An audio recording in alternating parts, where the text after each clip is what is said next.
2008 اور 1000 ڈیولپرز کی ٹیم پوری دنیا سے صرف اور صرف ایک گیم کو بنانے کے لیے جٹ گئی۔ ان کا ارادہ تھا کہ ایک ایسی گیم بنانی ہے جس کے اندر آدمی کہیں بھی اور کسی بھی وقت جا سکے۔ اس گیم کو زیادہ ڈیٹیل بنانے کے لیے لاس اینجلس کی جگہ پہ خوب ریسرچ کی گئی اور 2,50,000 فوٹوگرافز لیے گئے اور کئی گھنٹوں کی فوٹیج بھی لی گئی تاکہ ڈیٹیلنگ بہت ہی اچھے طریقے سے ہو سکے۔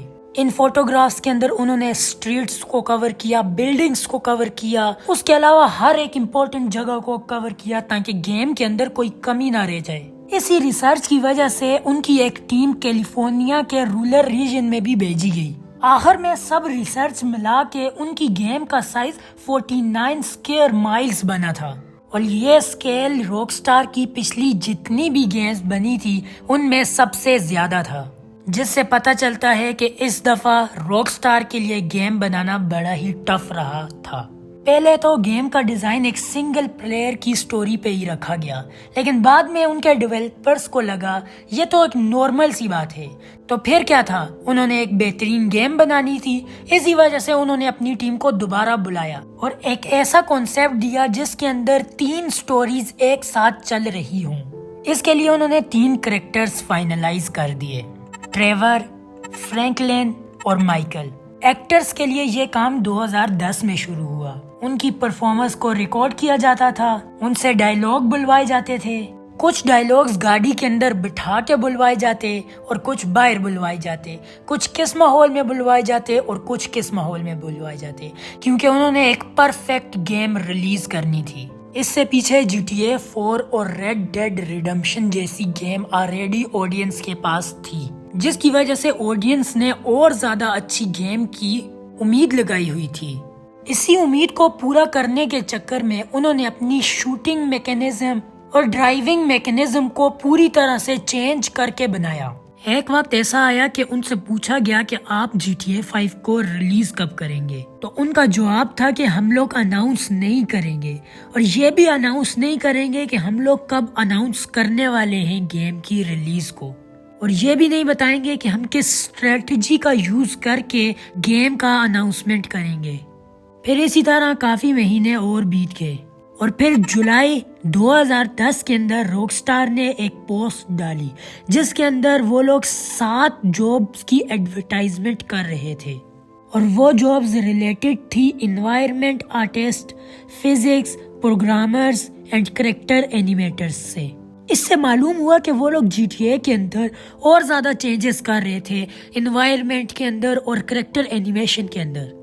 پھر 2011 کے اندر ایک رومر پھیلا کہ GTA کی ریلیز 2012 کے اندر ہوگی۔ پھر تھوڑا ٹائم بعد اوریجنل اناؤنسمنٹ ہوگی کہ GTA کی ریلیز ڈیٹ مئی 2013 ہے۔ اس کے بارے میں پروموشنز شروع ہو گئی، جگہ جگہ پر پوسٹرز، انٹرنیٹ کے اوپر ایڈز اور وغیرہ وغیرہ۔ اسی کے ساتھ ساتھ GTA 5 کی پروموشن بھی جاری تھی، جس کا پہلا ٹریلر 2 نومبر 2011 کو ریلیز کر دیا گیا تھا۔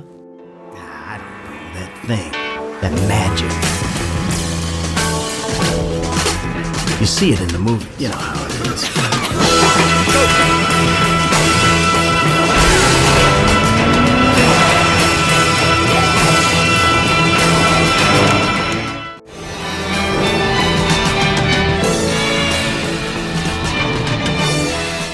اس ٹریلر کی وجہ سے انٹرنیٹ پر بوال مچ گیا تھا، ہر جگہ GTA 5 کی باتیں ہونے لگی تھی، اور گیمنگ انڈسٹری کے اندر تو سمجھو GTA 5 اور GTA 5 ہی ہو کے رہ گیا تھا۔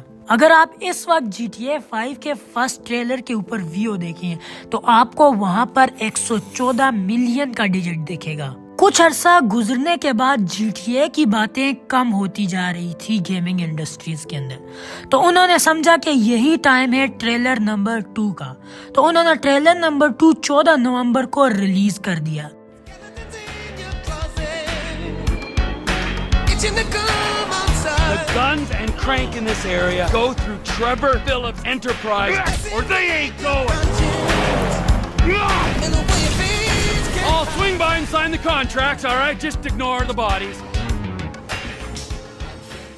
اور پھر سے سیم چیز ریپیٹ ہوئی GTA 5 ہی GTA 5 اور پھر 9 جولائی کو ایک ٹریلر ریلیز کیا جاتا ہے. The game world is beautiful, massive, and diverse. A sprawling, satirical reimagining of modern Southern California, covering mountains and oceans, expensive stores and strip malls, urban decay and untouched wilderness. اس trailer کے اندر تھوڑی سی game mechanics اور game play بتایا گیا تھا کہ کس طرح کی گیم لوگوں کو ملنے والی ہے. تھوڑا اور ٹائم گزرنے کے بعد کمپنی کو لگا نہیں مئی تک ہم لوگ یہ گیم نہیں ریلیز کر سکتے, اسے تھوڑا اور پولش کی ضرورت ہے, اس لیے انہوں نے ایک اگلی ڈیٹ دے دی جو کہ ستمبر 2013 کی تھی. لیکن اس سے پہلے ہی اگست کے اندر جن لوگوں نے پری آرڈر کر رکھا تھا پلے اسٹیشن 3 کے اوپر, ان یوزرز کے پاس کچھ چیزیں ڈاؤن لوڈ کرنے کا آپشن آ گیا تھا, جیسا کہ ساؤنڈ ٹریک اور کچھ کریکٹرز کے ڈائیلاگ جو کہ اس دن کے آخر تک پورے انٹرنیٹ پر پھیل گئے تھے. پھر اس کے بعد سونی نے پری آرڈر فائل کو ہٹا تو دیا لیکن اب تک بہت دیر ہو چکی تھی. اس کے اوپر پلے اسٹیشن کی طرف سے اپولوجی دی گئی لیکن اب کیا ہو سکتا تھا. پھر ستمبر 2013 کے اندر GTA 5 پلے اسٹیشن 3 اور ایکس باکس 360 کے لیے ریلیز ہو جاتی ہے. This week, Grand Theft Auto 5 pulled in $1 billion in sales in 3 days. No movie or music release has ever come close to that. How do you feel? Oh, fucking fun. Are you excited to play it? Yeah. I'll let you go play it. Yeah! The game made almost $1 billion in sales in the first 24 hours. ایسا لگ رہا تھا کہ لوگ GTA 5 کے release ہونے کا ہی انتظار کر رہے تھے کیونکہ GTA 5 کے ریلیز ہونے کے 24 گھنٹے کے اندر ہی وہ $815 ملین کا ورلڈ ریونیو جنریٹ کر دیتے ہیں. اپروکسیمیٹلی 11.21 ملین کاپیز سولڈ ہو جاتی ہیں. اور پھر کیا تھا, پہلے دن 800 ملین اور 3 دن کے بعد بلین کراس, جو کہ اس وقت کی ٹاپ 3 موسٹ پاپولر موویز کے باکس آفس کلیکشن سے بھی زیادہ تھا. تقریباً 6 ہفتے کے اندر ہی اس نے GTA 4 کو پیچھے چھوڑ دیا کیونکہ GTA 5 کی 29 ملین کاپیز سولڈ ہو چکی تھی جو کہ GTA 4 کی لائف ٹائم سیلز سے زیادہ تھا اور یہ بیسٹ سیلنگ گیم بن گیا تھا صرف اور صرف 24 گھنٹے کے اندر ہی. اور یہ وہ پہلی بار تھی کہ کسی انٹرٹینمنٹ والی چیز نے 1 بلین کا ریونیو جنریٹ کیا ہو. اور اگر آج کے دن کی بات کی جائے تو ابھی تک GTA 5 نے $8.5 بلین بنا لیا ہے, وہ بھی 205 ملین کاپی سولڈ کرنے کے بعد. تو ابھی یہ انتظار GTA 6 کا. GTA 6 کے ٹریلر نمبر 1 نے تو دھوم مچا ہی دی ہے کیونکہ اس وقت GTA 6 کے پہلے ٹریلر کے اوپر 222 ملین ویوز ہیں.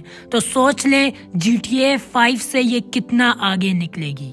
یہاں پر کچھ لوگ اس طرح پیسے کما رہے تھے اور دوسری طرف دیکھا جائے تو کچھ لوگ منی ہائسٹ کو کاپی کر کے ایک چوری کا پروگرام بنا رہے تھے. اگر آپ کو اس کے بارے میں جاننا ہے تو لیفٹ والی ویڈیو پہ کلک کریں. امید ہے آپ کو یہ والی ویڈیو بھی پسند آئی ہوگی. ملتے ہیں کسی اور ویڈیو میں, تب تک کے لیے بائے بائے.